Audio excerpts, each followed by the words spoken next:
Vamos a abrir la Biblia en Proverbios 2, 1 al 5. El libro de Proverbios en la Biblia, que pertenece a la literatura sapiencial, es prácticamente una poesía a la sabiduría. Es un libro que contiene un poco de cápsulas de sabiduría que el autor sagrado recopiló y que Dios le guió para que quedaran en la palabra que Él quería que nosotros hoy tuviéramos. Así que si usted quiere ser más sabio, tiene que leerse todo Proverbios, tiene que leerse el libro de Proverbios y volverlo a leer. Ahí hay cosas muy buenas. Hoy vamos a estar mirando algunas cosas de allí y vamos a leer entonces los primeros 5 versículos y dice así, leemos la palabra de Dios en el nombre del Padre, del Hijo y del Espíritu Santo y dice: Hijo mío, si haces tuyas mis palabras y atesoras mis mandamientos, si tu oído inclinas hacia la sabiduría y de corazón te entregas a la inteligencia, y si la llamas y pides entendimiento, y si la buscas como a la plata, como a un tesoro escondido, entonces comprenderás el temor del Señor y hallarás el conocimiento de Dios. Amén. Mientras oramos, entonces los chicos y los niños van a pasar a su clase, ¿está bien? Oremos. Señor, gracias por esta palabra que tienes para nosotros en esta hora. Este encuentro que tenemos aquí en la iglesia es un encuentro providencial que tú has... Esta cita, Señor, tú nos la has puesto aquí en tu casa para adorarte, reunirnos como hermanos y recibir tu palabra, Señor. Gracias por darnos la vida y permítenos cada uno de nuestros días agradecerte la existencia, Señor, con nuestra forma de vivir. Te pedimos hoy que nos ayudes a ser sabios y que tu palabra hable a nuestras vidas y a cada una de las situaciones particulares que estamos viviendo. En Cristo Jesús, amén y amén. Gracias, Patri. Muy bien, entonces yo quiero que hablemos de decisiones. Pero hoy vamos a hacer la primera parte. Hoy vamos a estar hablando de cómo no tomar decisiones, más o menos. La segunda parte del próximo sábado, porque es un tema muy amplio en la Biblia. Resulta que nuestra vida entera se trata de decisiones. Desde que usted se levanta hasta que se acuesta, estamos tomando decisiones conscientes o inconscientes. La madurez en la vida, alcanzar madurez significa aprender a tomar decisiones y hacernos responsables por ellas, ¿cierto? Eso es parte de la madurez cristiana y de la madurez en el carácter y en la vida sabia. Así que es muy importante este tema. Todos ustedes hoy los felicito porque tomaron una muy buena decisión: ir a la casa de Dios, ir a agradecer en la iglesia, porque si usted ama a Dios, usted ama al Hijo que Dios tiene. ¿Cuál es? A Jesús.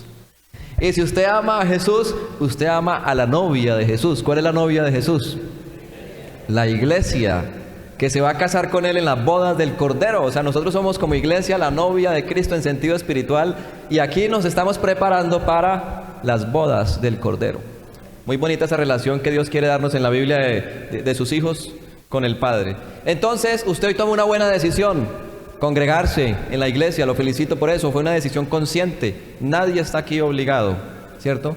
Nadie está aquí coaccionado, sino que voluntariamente decidimos que hoy, fin de semana, pasamos toda una semana de experiencias, veníamos a la iglesia a agradecer, a compartir con otras personas de fe, a escuchar su palabra y a seguir caminando cada día. Según estudios que hacen en esos laboratorios de neurociencia, esta cifra es un promedio, no es exacta.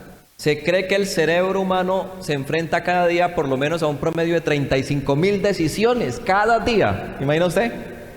Pero no somos conscientes de ellas, sino por lo menos del 1% de todas esas decisiones, ¿cierto? Porque la mayoría de esas decisiones el cerebro las hace en forma automática, por el aprendizaje que ya hay guardado, por la memoria, ¿cierto? Cada vez que usted levanta un brazo, hubo una decisión acá en el cerebro que le mandó esa orden por los nervios y a los músculos para que levantaran esa mano, para alabar a Dios y honrar a Dios. Entonces, de esas 35,000 decisiones, usted es consciente aproximadamente como del 1% solamente de esas decisiones. La mayoría son automáticas. Pero esas decisiones en tu vida pueden ser triviales o trascendentales. Por ejemplo, decisiones triviales que no afectan mucho O sea, son decisiones muy pasajeras. Por ejemplo, ¿qué ropa me pongo hoy? Esa decisión usted la tomó en la mañana. Y pues va a afectar, es la apariencia física, pero no va a afectar mucho. Usted decidió comer, decidió varias cosas hacer, entonces esas son decisiones triviales que afectan el mediano plazo, el corto plazo. Pero también a veces tomamos decisiones trascendentales que afectan muchos años de nuestra vida. Como por ejemplo, cambiar de empleo, ¿cierto? Ahorita que estamos iniciando año, eso afecta el futuro, ¿cierto? Iniciar una relación, eso afecta, esa decisión es trascendental. Iniciar una carrera va a afectar muchos años de su vida. Entonces, todos los días, los meses o los años estamos tomando decisiones y usted hoy está aquí por las decisiones que tomó usted o también las decisiones que tomaron sus padres. Somos fruto de decisiones.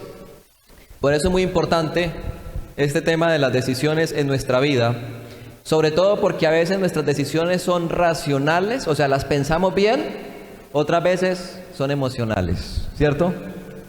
Y a veces, bueno, todos somos seres emocionales y no está mal emocionarse con algo, pero a veces hay un peligro de cuando uno toma decisiones basado en el emocionalismo y se acelera y a veces los sentimientos nos engañan, ¿o no? La Biblia dice que el corazón es engañoso, ¿cierto? Entonces, cada cosa que yo sienta en mi vida, primero hay que ponerla a prueba con la palabra de Dios, hay que ponerle un tiempo y a ver si eso es de Dios. Pero hay que sentir, no está negado el sentimiento. Pero esas decisiones pueden ser o racionales o emocionales. Y tenemos que saber qué está pasando con nuestra vida. Sabe que la Biblia nos plantea y nos prepara para prever situaciones en el futuro y tomar decisiones antes de tiempo, ¿cierto? Parte de que usted está aquí es, usted se está preparando para tomar decisiones que vendrán en su vida y la palabra de Dios nos capacita para eso. Mire lo que dice el texto que acabamos de leer, Proverbios 2, 1 al 5. Hijo mío, si haces tuyas mis palabras, ¿cómo era que estábamos leyendo? Si haces tuyas mis palabras y atesoras mis mandamientos, y si tu oído inclinas a la sabiduría, y de corazón te entregas a la inteligencia, y si llamas y pides entendimiento, y si la buscas como a la plata. A veces los seres humanos hacen lo contrario, ¿cierto? Y como a un tesoro escondido, y versículo 5, ¿cuál es la promesa? Encontrarás, comprenderás el temor de Dios. ¿Y qué más? Y hallarás el conocimiento de Dios. O sea, la Biblia nos invita a prepararnos, a tomar decisiones sabias antes de que pasen las cosas. Hay otro texto de Proverbios, no recuerdo ahora la cita, pero ese texto es un lema en mi vida también. Yo tengo varios lemas. Y ese texto dice, el necio ve el peligro y sigue adelante. En cambio el sabio cambia de rumbo, ¿cierto? Cambia de rumbo. Y a veces cosas que pasan en nuestra vida no es porque no sepamos ni que pasaron de insofacto, sino que sabíamos que eso podía pasar y no hicimos nada. Por temor a enfrentar la situación. O por temor a aceptar que algo malo está pasando conmigo, ¿cierto? O bueno, por alguna otra razón, pero muchas cosas pasaron. Entonces la Biblia nos capacita, nos empodera para que usted tome decisiones hoy, antes de tener que enfrentarse a situaciones difíciles, a situaciones complicadas, a situaciones que lo pueden poner a prueba. En cierta ocasión, bueno, yo cuando me hice cristiano tomé la decisión de que no iba a aceptar ningún negocio extraño en mi vida, ¿cierto? Una decisión tomada. Señor, no voy a irme por el camino rápido y en el tema del dinero no voy a aceptar ningún torcido, como le llaman por ahí, sino que yo voy a tratar de ser derechito. A tratar, porque nadie es perfecto, uno falla. Y yo tomé esa decisión cuando me entregué a Cristo. 7 años después me apareció el negocio. Tan bueno, ¿cierto? En un trabajo en el que yo me encontraba. Y fue fácil tomar la decisión de rechazar esa oportunidad. ¿Por qué? Porque ya había tomado esa decisión antes. Donde yo no hubiera tomado esa decisión antes, ahí hubiera dudado mucho. Sobre todo porque todos tenemos necesidades, todos queremos alcanzar cosas, ¿cierto? Pero el rechazar esa oportunidad también implicaba que se ponía en riesgo mi trabajo. Pero en ese momento recuerdo que ese texto, varios textos volvieron a mi vida claramente y no hubo dudas, no, lo correcto es esto a toda consecuencia. Y escribí, y fue tan fuerte eso en ese momento porque hasta escribí mi carta. donde ponía mi cargo a disposición. Pero yo no iba a hacer esa situación, ¿cierto? Yo no iba a hacer esa situación. Hasta un memo mandé. Porque ustedes sabían que no solamente los patrones le mandan memo a los empleados, no. Los empleados también le podemos mandar memo a los patrones. Cuando uno considera que de acuerdo al manual de funciones o la ética, algo no está bien. Y entonces, ¿ustedes creen que me echaron? ¿Ustedes creen que me echaron? O sea, así funciona el mundo. El mundo funciona con situaciones muy raras todo el tiempo. Eso está pasando todo el tiempo y lo han normalizado. Mire, al contrario, me tuvieron más confianza. Me entregaron llaves, me entregaron tarjetas, me entregaron contraseñas y cosas, ¿cierto? Porque en ese medio donde yo estaba era un medio normal que pasaban esas cosas, pero yo era diferente, yo era cristiano y quería diferenciarme en esa situación. Entonces, mira, yo quiero decirle, si usted no toma decisiones ya en cuanto a su vida, en el futuro se le van a presentar situaciones que lo van a poner a tambalear, lo van a poner a prueba. Dinero fácil, relaciones fáciles, complicadas, ¿cierto? Entonces, la Biblia nos invita y Dios nos invita a ser firmes, a adquirir sabiduría y a ser radicales. Y si usted está dispuesto a perder por Dios, no va a perder, al contrario, va a ganar. Dios lo va a respaldar. Amén. Ahora, si usted no decide conscientemente para crecer y triunfar con Dios, es como si automáticamente ya hubiera decidido estancarse y fracasar. O sea, si yo no tomo decisiones, es como si ya las hubiera tomado. ¿Sí me hago entender? Si yo no tomo decisiones, si yo no planeo para hacer las cosas a la manera de Dios, es como si yo hubiera planeado para el fracaso. Porque el no decidir y el no planear también es planear para fracasar. Lo que dice Eclesiastés 4:11, a mí me impresiona ese libro de Eclesiastés. El libro de Eclesiastés es otro libro de la literatura sapiencial de la Biblia, pero el libro de Eclesiastés ya es un poema, es un poema que tiene que ver con el existencialismo. Allí lo que dice el autor es que la vida no tiene sentido. Lean ustedes Eclesiastés y así arranca. La vida no tiene sentido por sí misma. Si Dios no está, la vida no tiene sentido. Y allí el escritor dice estas palabras: quien vigila al viento no siembra. Quien contempla las nubes no cosecha, ¿cierto? O sea, el que está mirando las circunstancias y no toma decisiones, nunca va a sembrar. Los que han trabajado en el campo. Y cuando usted no siembra, pues ¿cómo va a recoger? Mire, este año 2025, usted no va a cosechar lo que siembra este año. Usted va a cosechar lo que sembró en el 2024 o antes, dependiendo de los proyectos que tenga, ¿ya? O sea, este año usted va a cosechar lo que usted ya sembró. Entonces, y este año tengo que sembrar para lo que voy a recoger en el 26. Hay proyectos que tardan muchos años, ¿ya? Nosotros este año aquí en la iglesia tuvimos el privilegio de recibir grandes bendiciones, pero eso se planearon 2 años atrás. Y este año la celebramos a nivel de iglesia, inauguramos los salones de los niños, los baños, el comedor. Eso se sembró ¿hace cuánto? En el 2022 hicimos ese proyecto. Y yo también este año coseché el regalo más lindo que hemos cosechado, que le hemos contado a ustedes, nuestra hija, Nina, por adopción. ¿Cuánto duró esa espera? 2 años duró ese proceso. Pero fue en el tiempo de Dios. ¿Pero por qué estamos felices hoy? Porque antes sembramos y decidimos hacer. Y si yo dejo de hacer eso, yo ya no me puedo quedar hoy, ¿cómo es que dice la Biblia?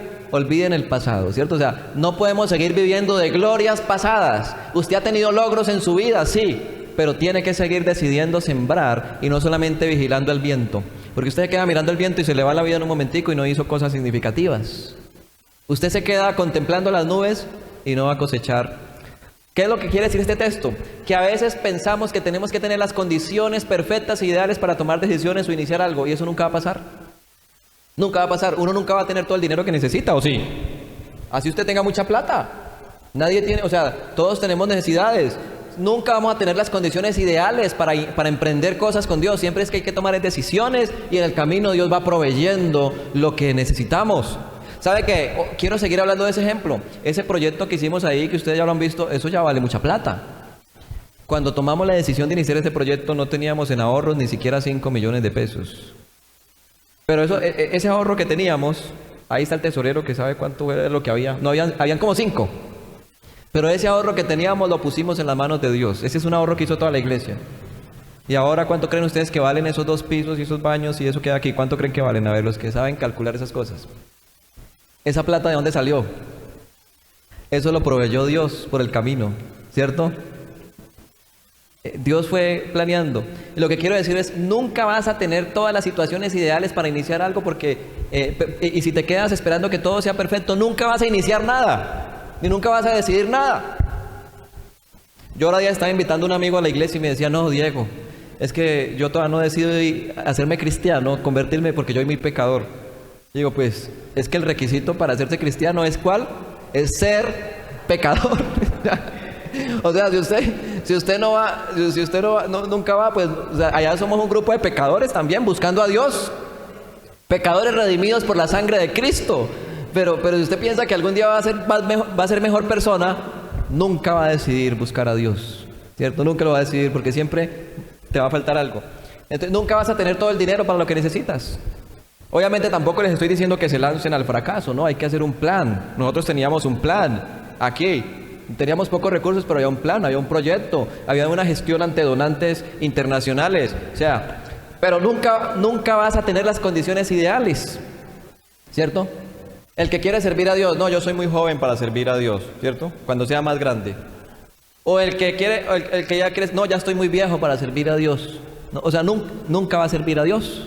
Porque siempre, no, estoy soltero, cuando esté casado, ahí sí sirvo a Dios. Y cuando se case, cuando era soltero tenía más tiempo para servir a Dios, ya no puedo servir a Dios. ¿Sí? O sea, nunca van a ver. Entonces uno tiene que ser una persona que toma decisiones, es basado en lo correcto, en la palabra de Dios, en lo que tengo que hacer. Y no quedarme vigilando el viento. Así que este año, hermano, póngase pilas. Aprovecha el cambio de año. Si no ha pensado, si no ha hecho un plan de vida, hágalo. Póngase metas a mediano, a corto, mediano y largo plazo. Y póngase tareas. Y si no, se va el año y cuando menos pensó, yo quería hacer tal cosa y no la hice. ¿Cierto? Yo quería iniciar tal proyecto y no lo hice. Tenemos que tomar decisiones en nuestra vida. Y esas decisiones tienen que ser conscientes, intencionales. Pero siempre te va a faltar algo y ahí es donde vamos a reconocer que Dios va a ser el socio principal de mi proyecto de vida. Amén, amén, amén, ¿cierto? Dios va a ser el socio principal de mi proyecto de vida y por eso aún de los quebrantamientos podemos ver milagros de la mano de Dios. Entonces, miremos algunos proverbios. Yo hoy quiero en este tiempito que tenemos, quiero que usted se vaya teniendo en mente por lo menos estas 5 cosas sobre cuándo no podemos tomar decisiones o más bien en qué situación yo me puedo equivocar si tomo decisiones, ¿ya? Si tomo decisiones, porque hay que tomar decisiones todo el tiempo, pero hay algunas situaciones en nuestra vida que nos hacen más vulnerables y podemos equivocarnos. Por lo tanto necesitamos ayuda de Dios, de su palabra, de buenos consejeros, necesitamos oración, necesitamos asesorarnos, ¿ya? Dependiendo de la situación. Entonces, el primer caso lo tenemos en Oseas 4:6. Libro de Oseas 4:6. ¿Y qué dice allí la palabra? Pues por falta de conocimiento mi pueblo ha sido destruido, puesto que rechazaste el conocimiento. Yo también te he rechazado como mi sacerdote, ya que te olvidaste de la ley de tu Dios, y también me olvidaré de tus hijos. Entonces, ¿cuándo usted no debería tomar decisiones o asesorarse más o tener mucho cuidado? Cuando a usted le falta conocimiento. ¿Sí? Si usted va a construir una casa, que aquí el año pasado estuvimos orando, todas las familias que no tenemos casa, estamos orando ya por una casa propia, amén. Pero si usted va a construir una casa y le falta conocimiento, no arranque de una. Primero asesórese, materiales, costos, constructores, recomendaciones, haga una investigación, ¿cierto? Porque si le falta conocimiento y arranca sin un plano bien claro y construye algo, luego hay que demolerlo, etcétera, etcétera. O sea, el pueblo de Israel, dice allí la Biblia, que pereció porque le faltó el conocimiento. Entonces, cuando usted no es muy experto en algún tema, no decida, no tome decisiones trascendentales allí, sino que primero asesórese. Si va a iniciar una carrera, los jóvenes que están aquí, no se matriculen de una, primero miren en qué se están metiendo, ¿cierto? Si sus habilidades personales sí coinciden con las exigencias de esa carrera, ¿ya? Pregúntele a personas más sabias, adultos, ancianos con canas que tienen mucha sabiduría sobre muchos temas. Entonces no tome decisiones porque podemos perecer por conocimiento, por falta de conocimiento. Mira, a mí me aterra que estamos en la era del conocimiento. Esta es la era del conocimiento. Hoy es donde la humanidad más tiene acceso al conocimiento, pero también es la era de la ignorancia. ¿Por qué? Porque tenemos en el internet y en la sociedad tenemos un océano de conocimiento, pero con 1 centímetro de profundidad, porque la gente solo se alimenta de los titulares y no lee los artículos, no lee los libros. Ya los muchachos le piden que se lea un libro en el colegio y le piden a ChatGPT que se lo resuma en 3 párrafos. y pues se lo resume muy bien, pero ¿aprendió algo? Pues muy poquito. ¿Sí? Ahora viene la inteligencia artificial, peor. Y entonces uno ve gente que habla de muchas cosas, puede hablar de cualquier cosa, pero usted le hace unas preguntas más profundas y no sabe lo que está hablando. Porque un chico se leyó o vio a un youtuber en internet haciendo un video y ya se cree experto en física cuántica. Pues sí, hay que tener cuidado con eso. Hay que documentarse, pero hay que profundizar en las cosas. Hay que profundizar. Entonces tenemos la era del conocimiento, pero también la era de las fake news, las mentiras, los sesgos. Hay que verificar las noticias, hay que verificar las cosas, porque por eso podemos perecer. Entonces, pídale a Dios que le dé conocimiento, sobre todo si es en materia de ética y moral. Amén. Si es en materia de cómo criar a la familia, cómo consagrarme para Dios, cómo aprender de su palabra. La Biblia es conocimiento para la vida diaria. Estoy seguro que usted se lee Proverbios en 31 días, porque Proverbios tiene 31 capítulos. Que cada día se lea un capítulo. Si usted se lee Proverbios en 31 días y los quiere poner en práctica, usted será más sabio al terminar esos 31 días. Será más sabio para tomar decisiones. Será más sabio para manejar sus relaciones interpersonales. Será más sabio para manejar el dinero. Porque la Biblia nos enseña a administrar bien el dinero, a no gastar más de lo que ganamos, a ahorrar, a hacer buena proyección del dinero, a manejar los capitales de riesgo, etcétera, etcétera. O sea, la Biblia nos capacita para relacionarnos con las personas. Entonces, ¿por qué a veces nos pasa lo que nos pasa? Porque nos falta conocimiento. Los jóvenes que no se han casado, no se casen sin primero investigar cómo es el matrimonio, sin estudiar. Mire, yo antes de casarme me leí un libro muy bueno. Se lo voy a recomendar a todos los hombres que hay aquí. Ese libro se llama Lo que las esposas desean que sus maridos sepan acerca de las mujeres. ¿Cómo le parece el título? Lo que las esposas desean que sus maridos sepan acerca de las mujeres. Pero también está el otro libro. Ese lo escribió el Dr. Dodson. Pero el otro libro, Lo que los esposos desean que las mujeres sepan acerca de... Muchos de los problemas de pareja es porque no queremos hacernos expertos en la otra persona, ¿cierto? No queremos entender cómo piensa el otro. No queremos conocer al otro. Entonces fracasamos. Fracasamos en las relaciones. Así que ya le he dado recomendaciones de buenas lecturas para hacer este año. Vamos a la segunda situación en la que no debería usted tomar decisiones a la carrera, sino pensarlo bien. No, mejor dicho, en esta que te voy a decir, no haga nada. No haga nada, quédese quieto. Proverbios 29:11, mire, ¿qué dice Proverbios? El necio da rienda suelta a su ira, pero el sabio también se enoja, pero sabe dominarla. O sea, cuando estoy enojado, no es buen momento para tomar decisiones. Espere que se le pase el enojo, ¿cierto? Espere un día, 2 días. ¿Cuánto puede durar uno enojado con la esposa o con un hermano? Ya si ese enojo dura más de un mes, ahí el problema ya es más complicado, ¿cierto? Hay un caso en la Biblia que duraron más de 2 años enojados, distanciados, ya no hay relación. Pero cuando estamos enojados, yo me enojo. Si usted no se enoja, usted tiene un problema, porque el enojo es parte de los mecanismos de defensa. Todos tenemos que enojarnos. La Biblia no condena la ira. La Biblia dice más bien que airados, pero no pequéis. Porque enojarse es parte de la experiencia diaria, de la vida diaria. Solo que hay que saber evitar pecar. Entonces, cuando usted está enojado, no tome decisiones trascendentales en ese momento. Espere que se le pase la ira y ahí sí decide si se va o se queda. Pero espere que le pase la ira. Espere que le pase el enojo. Y verá que va a ser diferente lo que usted va a sentir. ¿Ya? A veces nos enojamos y no podemos hablar en ese momento. Toca esperar un poquito que nos pase el enojo y ahí sí hablamos. ¿Cierto? Yo he tenido que decirle a mi esposa a veces, mi vida no me hable en este momento. ¿Sabe por qué? Digo, porque puedo embarrarla. Si me hace hablar en este momento, estoy tan enojado que puedo decir cosas que usted va a quedar así. ¿Y el pastor? Sí, yo enojado puedo ser grosero. Por eso la Biblia me dice, no, mejor quédese callado, ¿ya? Entonces, como que en la relación de pareja hemos aprendido a ir poniendo en práctica ciertas cosas de la Biblia que nos han ayudado.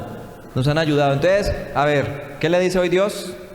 Airados, pero no pequéis. Y si está enojado, espere un poquito, pero no tome decisiones trascendentales allí en el enojo, porque puede ser más complicada la situación. Otra situación donde usted tiene que tener mucho cuidado a la hora de tomar decisiones y no debería tomar decisiones trascendentales, cuando tenemos sentimientos de culpa. Mira lo que pasó aquí en Mateo 27, 3 al 5. Cuando Judas, ¿saben quién es Judas? El que lo había traicionado, vio que habían condenado a Jesús, ¿sintió qué? Remordimiento por haber traicionado al maestro que solo lo trató bien, que lo amó, lo ayudó, y devolvió las 30 monedas de plata a los jefes de los sacerdotes y a los líderes. O sea, la plata que le han pagado por vender al maestro fue del remordimiento y la devolvió. He pecado, dijo, porque he entregado a la muerte a un inocente. Y entonces y le contestaron ellos, ¿y a nosotros qué nos importa? Uy, los malvados sí son indolentes, ¿no? Respondieron, el que es malo, a menos que se arrepienta, pero no, estos malos ya cruzaron una línea donde estos malos ya habían blasfemado contra el Espíritu Santo, eran tan complicados. Allá tú. Entonces Judas arrojó el dinero en el santuario y salió de allí. ¿Y qué hizo? No dice la Biblia que estaba en una situación de salud mental, no, estaba en una situación de culpa. Y se apresuró a actuar en ese momento. Yo estoy seguro, completamente seguro, porque conozco al Dios de la Biblia aquí en lo que Él ha revelado. Y conozco el otro caso, que donde Judas se quede tranquilo en ese momento, en vez de irse a sentir remordimiento, ahí se pone a llorar a los pies de Cristo y ora. Y vuelve donde el Señor. ¿Ustedes creen que el Señor lo perdona? El Señor lo perdona. Porque el Señor perdonó a Pedro, que Pedro hizo otra cosa más horrible también. Pedro lo negó 3 veces y lo maldijo. ¿Sí o no? ¿Sí no han leído el Evangelio? Solo por ser condescendiente con los enemigos del Señor. Solo por miedo. Pero Pedro también sintió remordimiento, pero Pedro no sintió... Pedro sintió fue quebrantamiento, arrepentimiento. No se dejó llevar por el remordimiento. Y entonces Judas actuó intempestivamente en ese momento y fue y se suicidó y se ahorcó. O sea que cuando usted sienta culpa, no actúe tomando decisiones por la culpa. Espere, reciba primero el perdón, reciba primero la gracia, porque a veces por culpa queremos ir a compensar, o a veces por culpa prometemos cosas que no somos capaces de cumplir, ¿cierto? Y entonces, cuando usted sienta culpa por algo, lo primero que debe hacer no es tirarse al remordimiento, porque para eso Dios está la gracia de Dios que te perdona. Cuando usted sienta culpa por algo que cometió, ore, dígale, Señor, cometí un pecado, como dijo Judas, cometí un error, me arrepiento, perdóname, quiero el resto de mi vida vivir para reivindicarme, y después va y actúa cuando ya reciba el perdón, pero no actúe con remordimiento, porque casi siempre tomamos malas decisiones cuando actuamos en el remordimiento, y no podemos llevar esa culpa al quebrantamiento, sino que la llevamos se nos daña el corazón allí cuando actuamos de esa manera. Ahora yo quiero que miremos este tema tan interesante. Otra situación donde es complicado tomar decisiones es cuando sufrimos pérdidas. Cuando usted sufre una pérdida grande, ¿cómo queda uno? Vulnerable.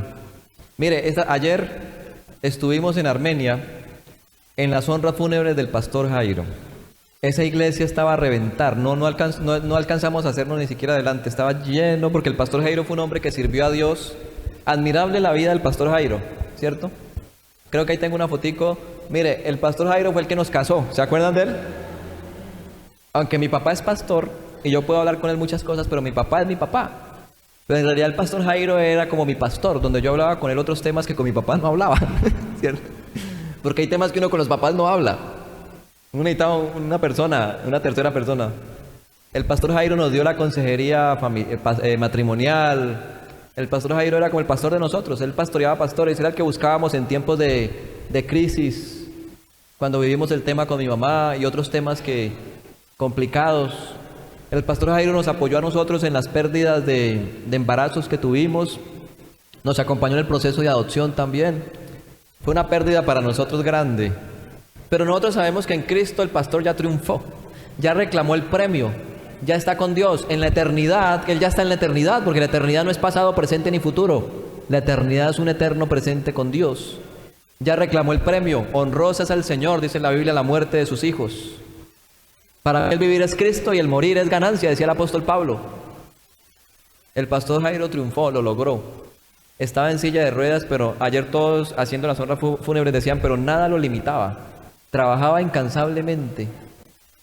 No se detenía. Lo invitaban a predicar por allá al Huila y iba 8 horas en esos carros, que para una persona que sufre de cuadraplegia es complicado eso. Es complicado.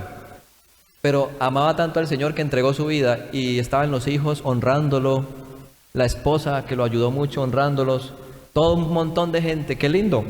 Así yo quisiera morir. Yo quisiera morir dejando un legado en mi familia y en las personas. Entonces, cuando sufrimos pérdidas, primero hay que hacer el duelo. No tome decisiones, primero haga el duelo. Y luego acepte la nueva realidad. Y luego ahí sí, ya no se quede en duelo toda la vida, sino que la vida continúa y toca seguir adelante. Pero en pérdidas, situaciones, esperemos un poquito. En otra situación, vamos a mirar aquí unos casos más que nos permite el tiempo, y es cuando tenemos miedo también. No deberíamos tomar decisiones trascendentales cuando tenemos miedo. Primera de Reyes 19:3 le pasó a un gran hombre de Dios de gran fe y tuvo miedo. Mire, Elías se asustó. ¿Quién era Elías? El hombre que hizo caer fuego del cielo y que llevó a toda una nación a los pies de Dios y que derrotó a 800 profetas de un ídolo. Y al otro día lo amenazó la mujer del rey y salió corriendo asustado. Mire, todo el pueblo estaba con él, Dios estaba con él, lo amenazó una mujer y salió corriendo. ¿Qué le pasó? ¿Qué le pasó, cierto? Le entró el temor, le entró el miedo. ¿Quiere decir que aún nosotros, los hombres y las mujeres de Dios, no somos vulnerables frente al temor? En algún momento, algún temor nos puede afectar. Por eso hay que estar bien rodeado. Por eso usted necesita a su familia, la iglesia, para no tomar decisiones extrañas en el miedo. ¿Qué hizo Elías cuando tuvo miedo? Huyó. O sea, abandonó sus responsabilidades. Huyó, no enfrentó el problema, sino que decidió huir. Se asustó, se fue a Berseba y empezó a caminar por un desierto sin rumbo fijo. Tremendo, mire el versículo siguiente. Huyó y caminó todo un día por un desierto. Alguien que sabía bien claro para dónde iba en la vida, porque Elías tenía un llamado y tenía la misión de Dios y ya tenía las tareas bien claras. Pero de repente el miedo toma la decisión de huir, y cuando toma esa mala decisión, pierde el rumbo y empieza a caminar por un desierto para donde lo coja. O sea, en un desierto no hay caminos. En un desierto camine para donde quiera. Y entonces, si algo puede afectarnos también es tomar decisiones basadas en el miedo o en el temor. Tenemos que primero abrazarnos del poder de Dios. Tenemos que fortalecernos en Dios y no tomar decisiones por miedo. Mire, allí en la Novena hubo una masacre aquí en Zarzal hace como unos 15 años, ¿se acuerdan? Eso fue de película.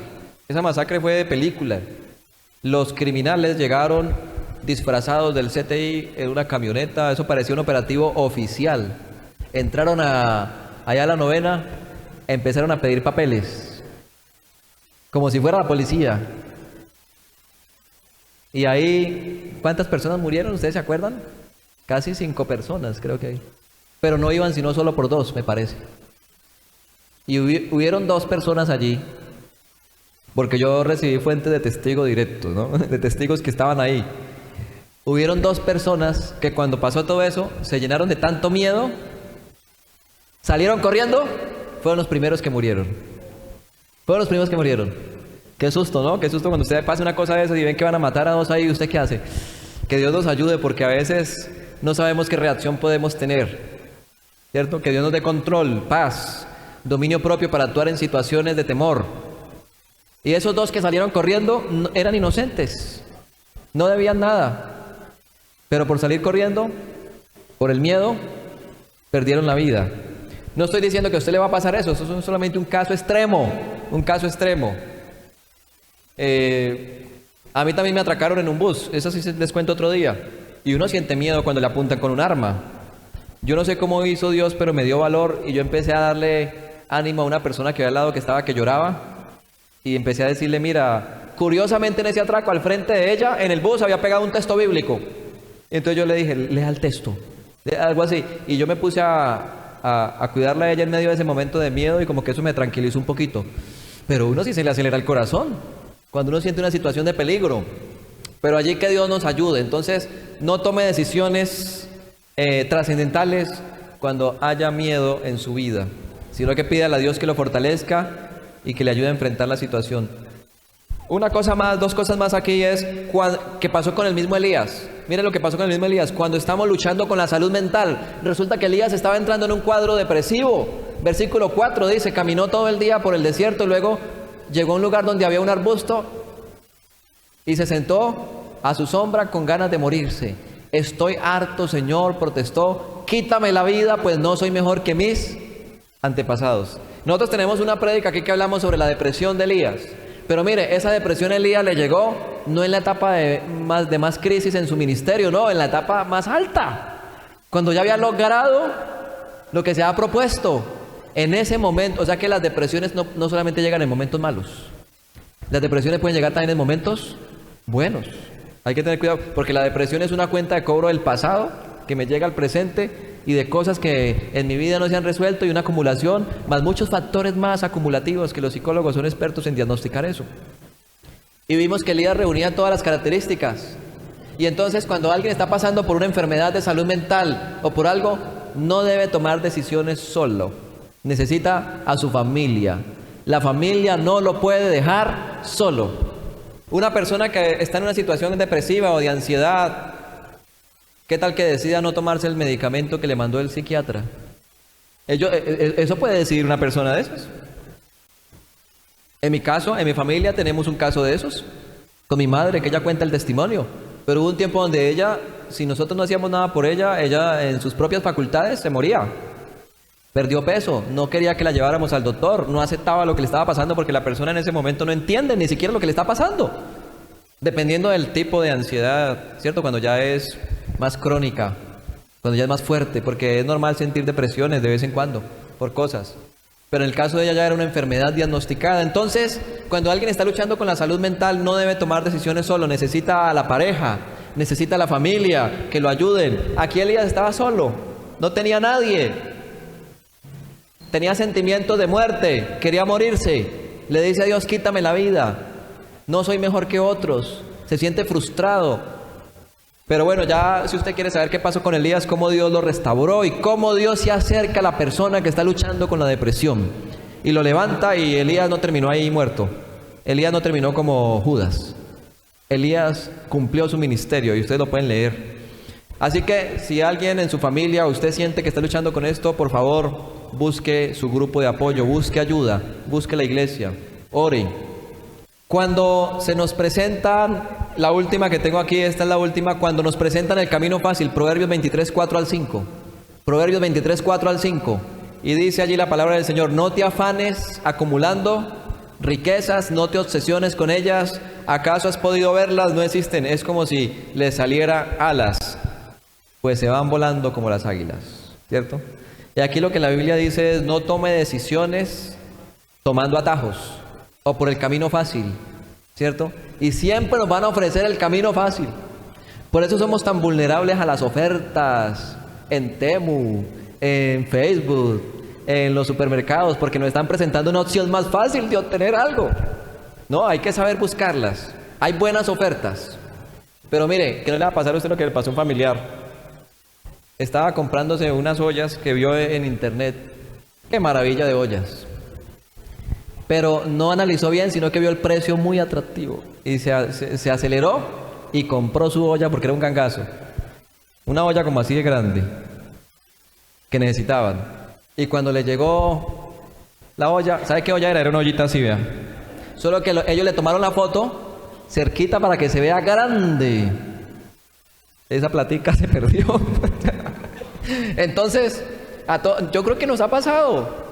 No, sí hay buenas ofertas, pero hay que documentarse bien. Y hay que esperar el tiempo. Y a veces, lo que es más barato termina saliendo más caro. Y a veces nos presentan el camino más fácil y es el camino más largo. Cuando Dios sacó al pueblo de Israel de Egipto, habían dos caminos, uno largo y uno cortico. ¿Por cuál creen ustedes que Dios se los llevó? Por el largo. Porque Dios dijo, si me los llevo por el cortico, de pronto se me desaniman y se me devuelven más rápido. Mejor dicho, que cuando se me desanimen, ya estén más cerca de llegar a la tierra prometida que de devolverse, ¿cierto? O si se les presenta problemas, mejor dicho, que ya no haya vuelta atrás. Y mientras tanto los voy formando. Entonces, las cosas significativas en la vida toman tiempo y son decisiones a largo plazo. No son cosas rápidas. Entonces, amén. Qué bendición si a mí me resultara una tía millonaria que yo no conocía y que tiene una herencia. ¡Uy, qué maravilla! Pero mi vida no depende de esas cosas porque eso es muy difícil que pase, ¿cierto?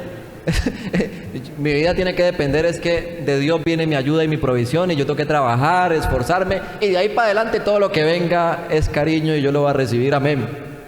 Pero yo dependo del camino que Dios tenga para mí, de hacer las cosas a la voluntad de Dios y sé que Dios va a estar con usted y lo va a llevar hasta el final, amén. Yo quisiera invitarle a que estemos en pie y oremos.